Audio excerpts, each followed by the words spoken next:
My name is Jason Triefenbach. I'm a Master of Science student in Emergency Management and Community Resilience, and today I want to talk about nutrient variability in Northeast and Southeast Portland Parkland soils, initially inspired by our class reading of Oldfield et al.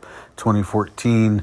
I did some secondary research with several environmental science articles, but I'll just talk about two of them really quickly. And I tried to round out that field of knowledge with some social science sources. And also I did just a little bit of very rudimentary primary field research. But for starters, two studies that I looked at, both conducted in China and both concerned with soil labial organic carbon in urban forests. The first one, Xu et al., How Do Urban Forests with Different Land Use Histories Influence Soil Organic Carbon?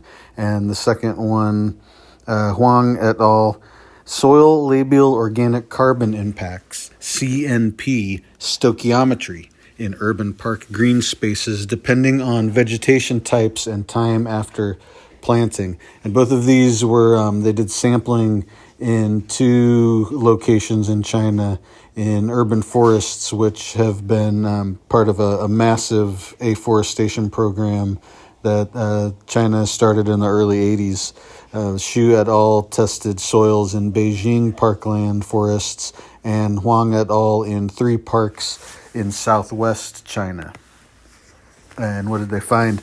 Well, Xu was concerned with carbon sequestration in sealed versus unsealed soils, differences in soil organic carbon content and distribution between forests built on historically vegetated versus non-vegetated land.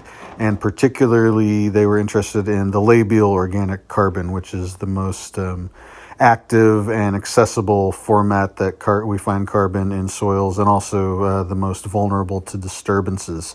They collected soil samples at 3 depths, 10, 20, and 30 centimeters in 77 parks in Beijing, all built, as I said, in the last 30 years. They analyzed the soil moisture content, pH, bulk density, soil organic matter concentration and density, and overall found that historical land use can affect LOC's vertical distribution patterns. So here we're talking about the A, B, and C soil horizons. And that prior land use, planting time, and vegetation type all affect the carbon and how it behaves. Likewise, Huang et al., they had similar methods, similar aims, and similar conclusions dealing with the stoichiometry characteristics, the LOC again, and vegetation type and time since planting. They collected soils from patches of 3 different dominant vegetation types, deciduous forest, evergreen forest, and what they described as lawn in 3 urban parks in Chengdu megacity in southwest China. And their conclusions, not dissimilar to Xu, was that soil ratios were significantly influenced by time lapse since planting, and that types of vegetation controlled changes particularly in carbon to nitrogen ratio, and also that vegetation types and time after planting both influenced the stoichiometry of soil, the ratios of the different nutrients. So now, what do I do to integrate this knowledge into my own life and career path? My interest being in local conditions and scaling these ideas and methods down to more of an individual level, applying this framework to some concurrent issues in emergency management and community resilience. To this end, I conducted what I'm calling performative modeling of possible study pathways. I conducted soil sampling in 5 Portland area parks concentrating on the east side of the Willamette River: Peninsula Park Rose Garden, Blue Lake Regional Park, Mount Tabor Park, Oak Bottom Wildlife Refuge, and Powell Butte, which, as you can see, just very briefly gives us a variety of soil types, current land uses, as well as historical uses of the land. My methods were that I sampled a small jar of soil from each site, recorded written impressions of the site, the weather, etc., temperature, also just observations about the soil. Then I brought it home and tested nitrogen levels using commercially available garden test kits, which are popular in Portland and beyond. And then I recorded the results, which you can see here. Varied a little bit, but I was surprised to find that all of the parks were, for the most part, deficient in their nitrogen content. Further data gathering possibilities that I would consider from here to sort of make the data a little more legitimate and approach the realm of an actual scientific method. Could expand to other parks in northwest and southwest Portland, which I've indicated on the map here, and that would give kind of a more overall total picture of the city. Take more samples from each site, as well as sampling over time to observe temporal gradients. And also sampling could be conducted and compared from other urban green spaces like cemeteries, golf courses, waterways, and private properties. But why? Well, as Jessica Sadon of the World Resources Institute, speaking specifically about nitrogen, says, "We need to invest in outreach as well as evidence to generate that broad-based action that we need. Educate reporters and ally with artists to make the invisible atmospheric chemistry more tangible and intuitive. Pictures, videos, and metaphors do wonders for salience."